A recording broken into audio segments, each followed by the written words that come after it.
Hello बच्चों, आज की क्लास में हम डिस्कस कर रहे हैं हमारी वर्कशीट नंबर 17 और आज का हमारा टॉपिक है समांतर श्रेणी यानी एपी का परिचय। अब एपी का बारे में जानने से पहले हम देखते हैं हमें यहाँ क्या दिया गया है। हमें कहा गया है दिए गए पैटर्न को पूरा कीजिए। अब पैटर्न तो हम बचपन से पूरे करते आ रहे हैं, याद है, कभी फिगर्स में होते हैं पैटर्न, कभी अंकों में होते हैं। तो अब यहाँ क्या दिया है, 1 फिर 2 फिर 3 फिर 4, हमें पता है आगे क्या आएगा, 5 6 7 8 9 10 ऐसे। ये तो बहुत ईजी है। नेक्स्ट क्या है, 100 फिर 80 फिर 60। तो इनमें क्या चीज़ हमें दिख रहा है, क्या हो रहा है जो अगला नंबर मिलता जा रहा है हमें, हर बार हम 20 कम करते जा रहे हैं। तो 100 में से 20 गए 80, 80 में से 20 गए 60, 60 में से 20 गए 40, 40 में से 20 गए 20, 20 में से 20 गए 0 और 0 में से भी 20 चले गए तो -20। देख रहे हैं। अब नेक्स्ट क्या है, 6 6 6 6, अरे 6 ही आता जा रहा है, यानी हर बार 6 में हम 0 जमा कर रहे हैं तो हमें 6 मिल रहा है। फिर 6 में 0 जोड़ा फिर जोड़ा तो यानी यहाँ भी 6 आएगा, यहाँ भी 6, यहाँ भी 6, यहाँ भी 6, यानी ये 6 कंटिन्यू रहेगा। अब इन पैटर्न को देखकर हम इस तालिका को देखते हैं। इस तालिका में हमें क्या करना है, तो पैटर्न का अवलोकन करके दी गई तालिका को भरिए। अब ए वाला जो पैटर्न है उसमें हमें उसका प्रथम पद देखना है, फिर 2 क्रमागत पदों के बीच का अंतर देखना है और लास्ट में अंतिम पद। प्रथम पद यानी पहला अंक क्या है, पहला अंक है हमारा क्या है यहाँ पर 1, तो हमने लिख दिया 1। 2 क्रमागत पदों के बीच का अंतर यानी 1 और 2 के बीच का अंतर, इन दोनों के बीच का अंतर, तो हमें 1 से 2 में जाने के लिए कितना जोड़ना पड़ रहा है, 1 जोड़ना पड़ रहा है, तो यहाँ पे भी 1 आ गया। और अंतिम पद, जब हमने पैटर्न पूरा किया तो हमारा अंतिम पद क्या आया है 8, तो अंतिम पद हो गया 8। अब ऐसे ही बी में देखते हैं, बी का प्रथम पद क्या है, बी का प्रथम पद है, जल्दी बताइए, 100। और 2 क्रमागत पदों के बीच का अंतर, हमने 20 का देखा अंतर है, लेकिन 20 हम जमा कर रहे थे कि घटा रहे थे, हम 20 घटा रहे थे, तो अंतर कितना हो गया -20 का। और अंतिम पद क्या है, अंतिम पद भी हमारा -20 आया, यहाँ पे -20 आया था ना हमारा अंतिम पद, तो यहाँ भी -20।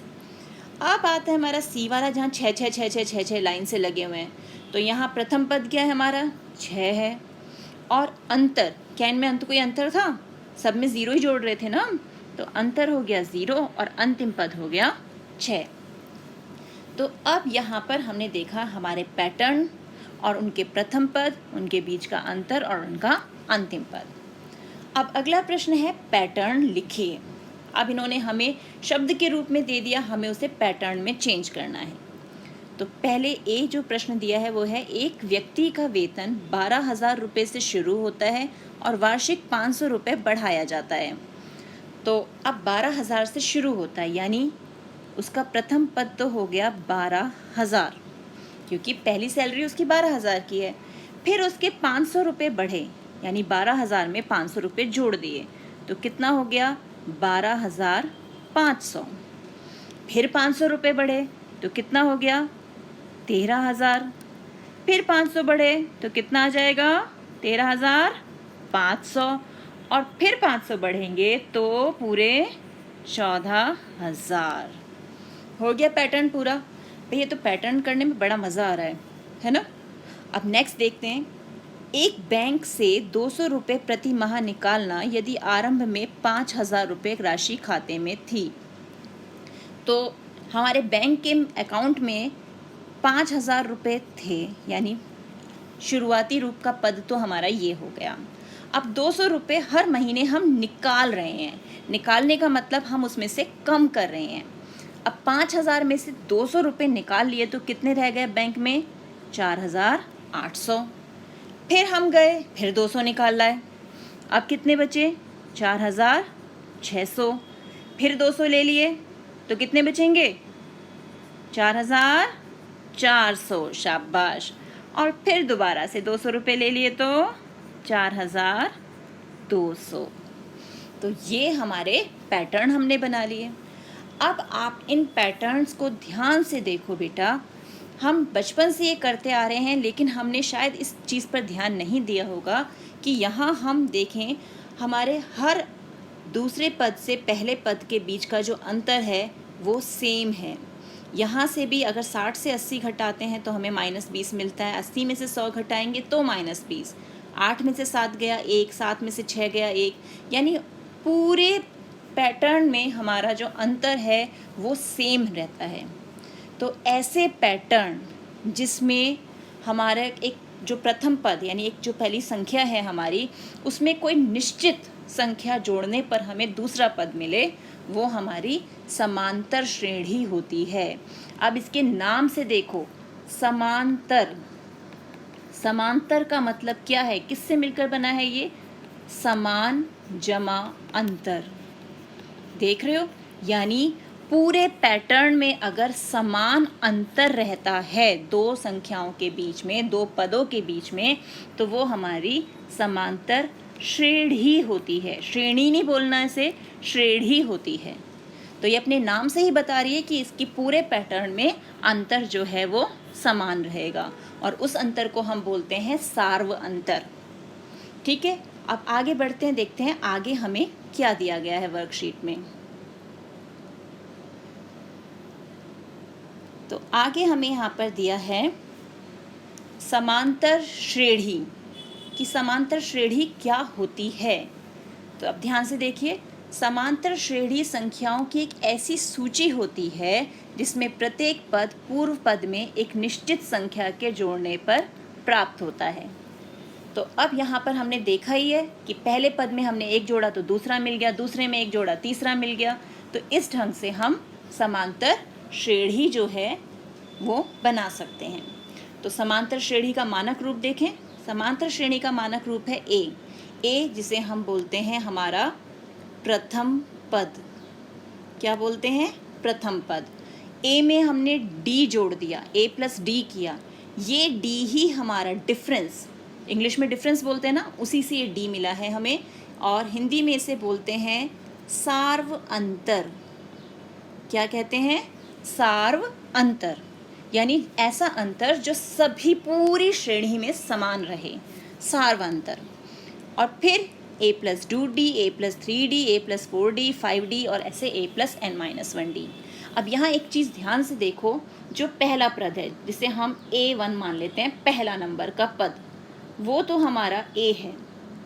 दूसरा पद जो है वो a प्लस d है, यानी अब तीसरे को भी देखें, a3 हमें दिया है a जमा 2d, यानी 3 से 1 कम। देख रहे हो, यहाँ 2 था तो d 1 ही है, यहाँ 1 था तो d है ही नहीं, यानी 0d है। 1 में से 1 कम कर दिया तो 0 मिल गया, 2 में से 1 कम कर दिया तो 1d मिल गया, 3 में से 1 कम कर दिया तो 2d मिल गया।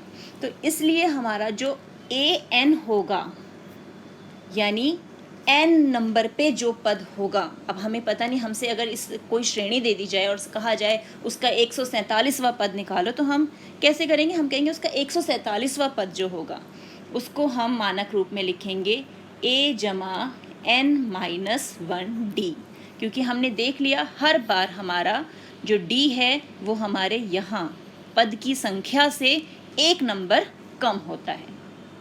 याद रहेगी ये बात? अब चलते हैं आगे। अब हमें यहाँ बताया है एपी यानी अरिथमेटिक प्रोग्रेशन, जिसे हिंदी में हम समांतर श्रेणी कहते हैं। इसमें प्रथम पद को हम ए से डिनोट करते हैं, ए से प्रदर्शित करते हैं, और जो सार्व अंतर है, जिसे हम कॉमन डिफरेंस भी बोलते हैं इंग्लिश में, वो होता है हमारा डी। और डी हमेशा हमें दूसरी संख्या में से पहली संख्या को माइनस करके मिलता है, कि हमारे पास अगर A2, A3 ऐसे पद हैं तो हम A3 में से A2 को माइनस करेंगे या A2 में से A को माइनस करेंगे, तब हमें D मिलेगा। और AN जो है nवा पद का स्थान। अब स्थान से मैं आपको समझाऊं, जैसे आप लोग क्लास में होते हो, आपके क्लास में आपके रोल नंबर्स होते हैं, है ना? तो रोल नंबर बताता है आपका स्थान, यानी वो होता है आपका N, और जब AN की बात होती है तो हमें पता चलता है इस रोल नंबर पे यानी N रोल नंबर पे कौन सा बच्चा है, उसका नाम क्या है। ठीक है, N मतलब आपका रोल नंबर कि आप कौन से नंबर पे आते हो क्लास में। ठीक है, AN का मतलब है आपका नाम क्या है, आपका मान क्या है।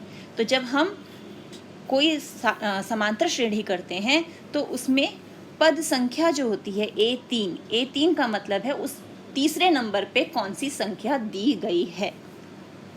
ठीक है, अब देखते हैं आगे उदाहरण हमें क्या दिया गया है। अब यहाँ उदाहरण जो है हमें क्या दिया हुआ है,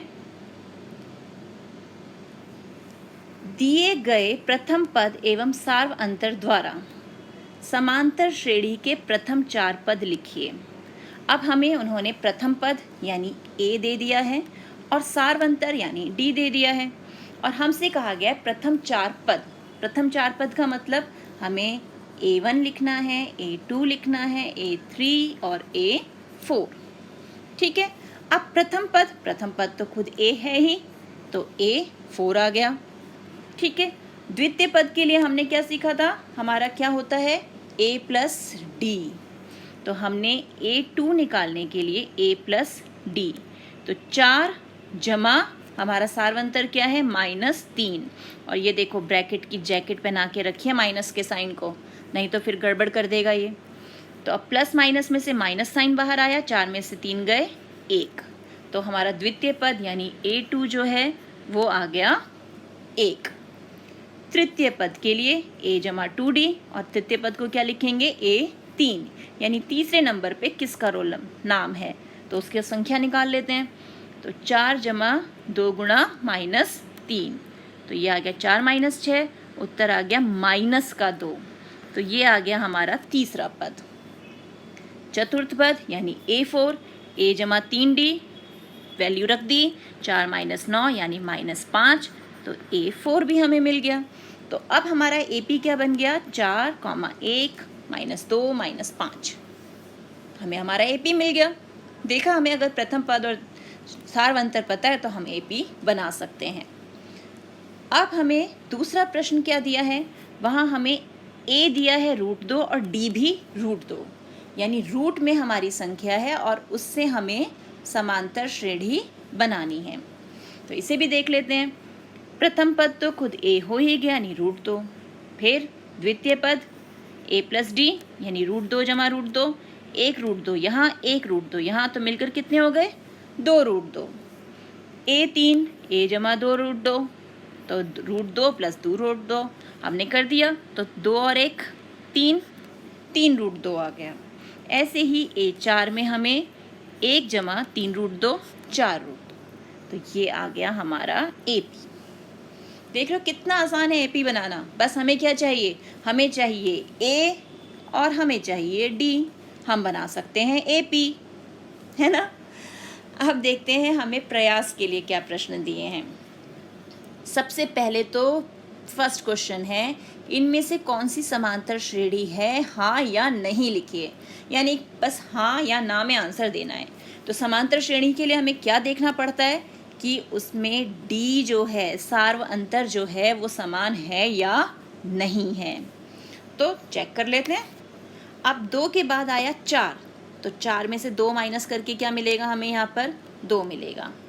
अब 4 के बाद 8, तो 8 में से 4 माइनस करके क्या मिलेगा 4, ये तो बदल गया सार्वंतर, सेम आना चाहिए ना। तो यहाँ उत्तर क्या हो जाएगा, पहला उत्तर हमारा नहीं, क्योंकि हमारा अंतर सेम नहीं आ रहा, तो कंडीशन ही गड़बड़ हो गई। अब अगला देखते हैं, 0 के बाद है -4, तो इसमें से -4 में से 0 को माइनस किया तो उत्तर आया -4। अब -8 में से -4 को माइनस करेंगे, तो -8 में से माइनस किया हमने -4 को, ध्यान से देख रहे हो, -8 में से माइनस किया है -4 को, तो ये माइनस और माइनस हो गए प्लस, उत्तर आया -4, यानी यहाँ पर भी हमें -4 मिल गया। इसी तरह -12 में से -8 को माइनस करेंगे तो भी हमें -4 मिल रहा है। तो देख रहे हो अंतर थ्रू आउट सेम आ रहा है, यानी यहाँ पर उत्तर आ गया हमारा हाँ, ये एक समांतर श्रेणी है। अब इसे चेक कर सकते हो, 2a में से एक a चला गया, a आ गया, 3a में से 2a गए, फिर a मिल गया, 4a में से 3a चले गए, फिर a मिल गया। तो अब ये समांतर श्रेणी है हाँ या नहीं, जल्दी बताओ। शाबाश, हाँ ये समांतर श्रेणी है। कितने मज़ेदार क्वेश्चन है, इतने इजी है ना। अब क्वेश्चन 2 देखते हैं। दी गए ईपी में प्रथम पद व सारवंतर लिखिए। ये तो बहुत आसान है। प्रथम पद तो हमें पता है पहली संख्या जो है वही हमारा प्रथम पद है, तो यहाँ हमने लिख दिया 34।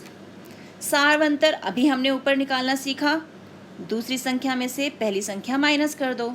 अब 32 में से हमें 34 को माइनस करना है। 32 में से 34 गए, क्या बचा बताओ जल्दी, माइनस का 2।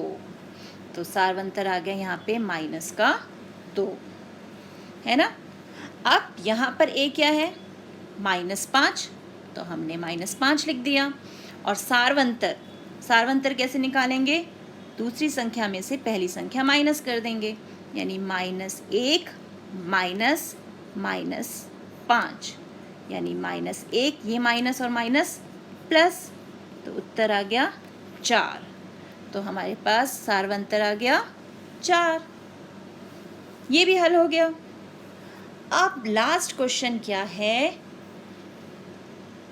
एपी के प्रथम पद 4 पद लिखिए जहां, यानी हमें ए भी दिया हुआ है और डी भी दिया हुआ है और हमें प्रथम 4 पद बनाने हैं। तो ये अभी हमने उदाहरण में सीखा था। कैसे मिलेगा हमें, पहला पद तो क्या होगा, खुद ए होगा, तो पहला पद तो ए हो गया, दूसरा पद a प्लस डी, तीसरा पद a प्लस 2d और चौथा पद a प्लस 3d। बस आपको a की जगह a का मान रखना है और d की जगह d का मान रखना है, और हम ये सारे प्रश्न हल कर सकते हैं ना। तो देख रहे हैं कितना आसान है ये समांतर श्रेणी। बस हमें पता होना चाहिए हमारा प्रथम पद क्या है, हमारे पास सारवंतर क्या दिया गया है। ठीक है, तो अब ये सारे क्वेश्चन आप हल कीजिए। मिलते हैं एक और वीडियो में, तब तक keep practising and enjoy maths.